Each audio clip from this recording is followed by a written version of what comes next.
Hi hello வணக்கம். எல்லாரும் எப்படி இருக்கீங்க? நல்லா இருக்கீங்களா? சாப்பிட்டீங்களா? ஓகே, இன்றைக்கி நம்ம வீடியோவில் என்ன பார்க்க போகிறோம் அப்படின்னா, ஒரு கப் அளவுக்கு கோதுமாவும் 2 வேக வச்ச உருளைக்கிழங்கும் வச்சு சூப்பரான ஒரு ஸ்நாக்ஸ் ரெசிபி தான் பார்க்க போகிறோம். வாங்க எப்படி செய்யுதுன்றதை வீடியோக்குள்ளே போய் பார்த்துடலாம்.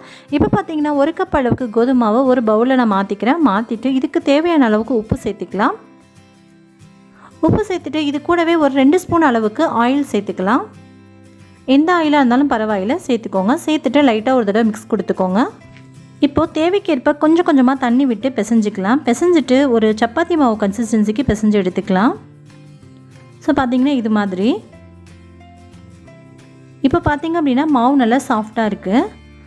பூரி மாவு வந்து கெட்டியமாக இருக்கும். சப்பாத்தி மாவுக்கு நம்ம எப்படி பிசைவோமோ கொஞ்சம் சாஃப்டாக பிசைவோம்ல, அது மாதிரி பிசைஞ்சு எடுத்துக்கிட்டோம் அப்படின்னா சரியாக இருக்கும். இப்போ இந்த மாவு வந்து ஒரு 1/4 மணி நேரத்துக்கு அப்படியே நான் ஊற வச்சுருந்தேன். ஸோ பார்த்திங்கன்னா நல்லாவே சாஃப்டாக இருக்குது. இப்போ நம்ம ஒரு கடாயில் எண்ணெய் சூடுபடுத்திக்கலாம். இதுக்கு வந்து ஸ்டஃபிங் ரெடி பண்ணணும் இல்லையா? ஸோ அதுக்காக வந்து ஒரு கடாயில் எண்ணெய் சேர்த்துக்கலாம். எண்ணெய் கொஞ்சம் சூடானதுக்கப்புறமா இது கூட பார்த்திங்க அப்படின்னா இஞ்சி பூண்டு பேஸ்ட்டு சேர்த்துக்கலாம். சேர்த்துட்டு நான் வந்து தக்காளி தொக்கு ஆல்ரெடி பண்ணியிருந்தேன், அது இருந்துச்சு அப்படின்றனால இது சேர்த்துருக்கேன். சப்போஸ் உங்கள்கிட்ட இது இல்லை அப்படின்னா நீங்கள் கரம் மசாலா தூள், மஞ்சத்தூள், மிளகாய் தூள் இதெல்லாம் கூட கொஞ்சம் சேர்த்துக்கோங்க. இது கூட கொஞ்சமாக கரம் மசாலா தூள், மஞ்சத்தூள் நான் சேர்த்துக்கிறேன். நீங்கள் கொஞ்சம் கூடுதலாக வரமிளகாய் தூள் அதெல்லாம் வந்து கொஞ்சம் சேர்த்துக்கோங்க. கூட தக்காளி, வெங்காயம் இதெல்லாம் கூட சேர்த்துக்கோங்க. நான் வந்து வெங்காயம் தக்காளி எதுவுமே சேர்க்கல, தக்காளி தொக்கே போதும் அப்படின்னு சொல்லிட்டு நான் விட்டுட்டேன்.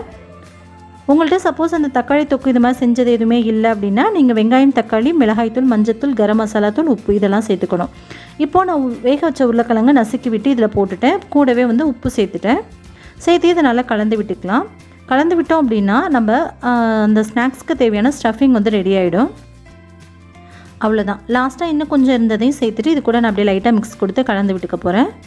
ஸோ ரொம்ப சிம்பிளாக வந்து நம்மளுடைய ஸ்டஃபிங் ரெடி ஆகிடுச்சு. ஆல்ரெடி நம்ம சேனல்லே தக்காளி தொக்கு எப்படி செய்யணும் அப்படின்ற வீடியோ நான் வந்து ஆல்ரெடி போட்டிருக்கேன். அதோடைய லிங்க் கீழே டிஸ்கிரிப்ஷனில் கொடுக்குறேன், உங்களுக்கு வேணும்னு செக் அவுட் பண்ணிக்கோங்க. அவ்வளோதான். இது நல்லா வந்து மிக்ஸ் கொடுத்து அப்படியே எடுத்து ஓரமாக வச்சிடலாம். இப்போ பார்த்திங்க அப்படின்னா நம்ம மாவு பிசைஞ்சு வச்சுருந்தோம் இல்லையா, அது வந்து ரெடியாக இருக்குல்ல, அதை வந்து நம்ம திரட்டிடலாம். இப்போ ஒரு நம்ம மாவு தேய்க்கிறதுக்கு தனியாக ஒரு இடத்துல போட்டுட்டு, இப்போ நம்ம சப்பாத்தி கட்டை இது மாதிரிலாம் செஞ்சாலும் ஓகே தான். இது மாதிரி நான் வந்து ஒரு மேட்டில் நான் போட்டு செஞ்சுக்கிறேன். நல்லா ரோல் பண்ணிவிட்டு இதுக்கப்புறம் பார்த்திங்க அப்படின்னா நம்ம சப்பாத்திக்கெலாம் எப்படி தேய்ப்போம் அதே மாதிரி நல்லா சன்னமாக தேய்ச்சி எடுத்துக்கலாம். இதை மாவை வந்து நான் 2 பாட்டாக பிரித்து எடுத்திருக்கேன். 2 பாட்டாக பிரித்து எடுத்துகிட்டு ஃபஸ்ட்டு இதை வந்து நம்ம எந்த அளவுக்கு நல்லா விரிக்க முடியுமோ அந்த அளவுக்கு நல்லா நைஸாக விரித்து எடுத்துக்கலாம். நல்லா ஃபுல்லாக நைஸாக விரித்து எடுத்துக்கோங்க. அதே மாதிரி இன்னொரு பக்கம் இருக்கு இல்லையா, அதையும் நம்ம வந்து இதே மாதிரி தேய்ச்சி நம்ம விரித்து எடுத்துக்கலாம். ஸோ 2 சப்பாத்தியாக விரித்து எடுத்துக்கலாம். நல்லா எந்த அளவுக்கு தேய்க்க முடியுமோ அந்தளவுக்கு நல்லா பெருசாக தேய்ச்சிருங்க. நம்ம சின்ன சின்னதாக எடுத்து திரட்டி போடுறதுக்கு இது மாதிரி செஞ்சோம் அப்படின்னா ரொம்ப ஈஸியாக இருக்கும்.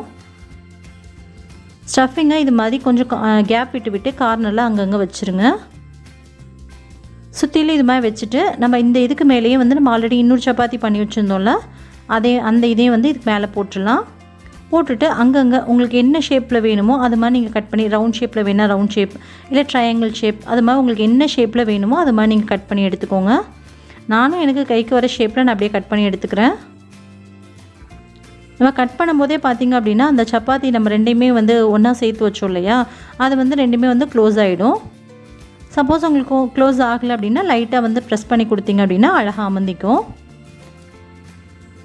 இப்போ உங்களுக்கு இதை எப்படி போடணும் அப்படின்னு உங்களுக்கு எண்ணெயில் போட்டு எடுக்கணும் அப்படின்னு விருப்பப்படுறீங்களோ அந்த ஷேப்புக்கு நம்ம இதை வச்சுட்டு அப்படியே நம்ம வந்து எண்ணெயில் போட்டு பொரிச்சு எடுத்துடலாம். இதை நான் அடியில் மட்டும் லைட்டாக மடக்கி விட்டுக்கிறேன். மடக்கி விட்டுட்டு நம்ம அப்படியே போட்டு பொரிச்சு எடுத்துட போகிறேன். இதே மாதிரி நான் எல்லாத்தையுமே ஷேப் பண்ணி நான் எடுத்து வச்சுக்க போகிறேன். அவ்வளோதான், எல்லாமே ரெடியாக இருக்குது. இப்போது ஒரு பேனில் எண்ணெய் சேர்த்துக்கலாம். எண்ணெய் நல்லா ஹீட் ஆனதுக்கப்புறம் ஒரு மீடியம் ஹீட்டில் வச்சுட்டு இதை போட்டு பொரிச்சு எடுத்துக்கோங்க, சரியாக இருக்கும். எண்ணெய் ஓரளவுக்கு சூடாயாச்சு, ஒவ்வொன்றா போட்டு பொரிச்சு எடுத்துக்கலாம். நான் சின்ன பேன் தான் வச்சுருக்கேன் அப்படின்றனால நீங்கள் பெரிய பேன் அப்படின்னா எல்லாத்தையுமே கூட சேர்த்து பொரிச்சு எடுத்துக்கலாம். இது வந்து டேஸ்ட்டு பார்த்திங்க அப்படின்னா அவ்வளோ சூப்பராக இருக்கும். குழந்தைங்க ஸ்கூல் விட்டு வந்தாங்க அப்படின்னா டக்குன்னு செஞ்சு கொடுக்கக்கூடிய ஈஸியான ஒரு ரெசிபி தான். கண்டிப்பாக இந்த ஸ்நாக்ஸை நீங்களும் செஞ்சு பாருங்கள். ரொம்ப ரொம்ப ஈஸியாகவும் இருக்கும், சிம்பிளாகவும் இருக்கும். டக்குன்னு 5 நிமிஷம் 10 நிமிஷத்தில் செஞ்சு முடிச்சிடலாம். மாவு பிசைஞ்சு வைக்கிறதும் ஸ்டஃபிங் செய்கிறது மட்டும்தான் இதில் ஒர்க்கு. டக்குன்னு செஞ்சோம் அப்படின்னா இதில் போட்டு எடுக்கிறதுக்கு ரொம்ப சீக்கிரமாக பொரிச்சு எடுத்துடலாம். அவ்வளோதான். பார்த்திங்க அப்படின்னா திருப்பி போடும்போது நல்லா செவந்து வந்ததுக்கப்புறம் நம்ம எண்ணெய் விட்டு வெளியே எடுத்துட வேண்டியதான். இது வந்து எண்ணெய் ரொம்பலாம் குடிக்காது. அவ்வளோதான், நம்மளுடைய சூப்பரான ஸ்டஃபிங் வச்சு ஒரு சமோசா மாதிரியான ஒரு அவ்வளோ சூப்பரான ஒரு ரெசிபி ஸ்நாக்ஸ் ரெடி ஆயாச்சு. கண்டிப்பாக நீங்களும் கொஞ்சம் கோதுமாவு இருந்துச்சு அப்படின்னா நீங்கள் வீட்டில் செஞ்சு பாருங்கள். உங்கள் குழந்தைங்க ரொம்ப விரும்பி சாப்பிடுவாங்க. இது கூட கெச்சப் இதெல்லாம் வச்சு சாப்பிட்டோம் அப்படின்னா ரொம்பவே டேஸ்ட்டு சூப்பராக இருக்கும். நம்ம ஆல்ரெடி நம்ம சேனலில் வந்து கெச்சப் எப்படி செய்யணும் அப்படின்ற வீடியோலாம் நான் ஆல்ரெடி போட்டிருக்கேன். அந்த வீடியோட லிங்க் கீழே டிஸ்கிரிப்ஷனில் கொடுக்குறேன், நீங்கள் வேணும்னா செக் அவுட் பண்ணிக்கோங்க. அவ்வளோதான், நம்மளுடைய எல்லா சமோசா மாதிரியான ஒரு ஸ்நாக்ஸ் ரெசிபி ரெடி ஆயாச்சு. இப்போ நான் இதை வந்து கெச்சப்போட சர்வ் பண்ண போகிறேன். ரொம்பவே டேஸ்ட்டு நல்லாயிருக்கும். இல்லைன்னா நீங்கள் தேங்காய் சட்னி, மிளகாய் சட்னி இது கூட நீங்கள் வச்சு சாப்பிட்லாம், நல்லாயிருக்கும். பொதுவாகவே குழந்தைங்களுக்கு இது மாதிரி ஸ்டஃபிங் வச்சு நம்ம ஸ்நாக்ஸ் கொடுக்கும்போது இதுக்கு வந்து டொமேட்டோ கெச்சப் ரொம்பவே டேஸ்ட்டு சூப்பராக இருக்கும். நீங்களும் ட்ரை பண்ணி பாருங்கள். இது நம்ம வீட்டில் செஞ்ச டொமேட்டோ கெச்சப் தான். ஸோ அதோட லிங்க் கீழே டிஸ்கிரிப்ஷன் இருக்குது, மறக்காமல் செக் அவுட் பண்ணி பாருங்கள். ஓகே ஃப்ரெண்ட்ஸ், அவ்வளோதான். நிச்சயமாக உங்களுக்கு இந்த வீடியோ ரொம்ப பிடிச்சிருக்கும் அப்படின்னு நினைக்கிறேன். வீடியோ பிடிச்சா வீடியோக்கு ஒரு லைக் கொடுங்க. மறக்காமல் நம்ம சேனலை சப்ஸ்கிரைப் பண்ணிக்கோங்க. கூட வர பெல் ஐக்கானை கிளிக் பண்ணிக்கோங்க. ஆல் அப்படின்ற ஆப்ஷனையும் கிளிக் பண்ணிட்டீங்க அப்படின்னா நான் எப்போல்லாம் வீடியோஸ் போகிறேனோ உங்களுக்கு தவறாமல் நோட்டிஃபிகேஷன் வந்து சேரும். நீங்களும் மிஸ் பண்ணாமல் பார்க்கலாம். உங்களை இன்னொரு வீடியோவில் மீட் பண்ணுறேன். அது வரைக்கும் பாய். தேங்க்யூ.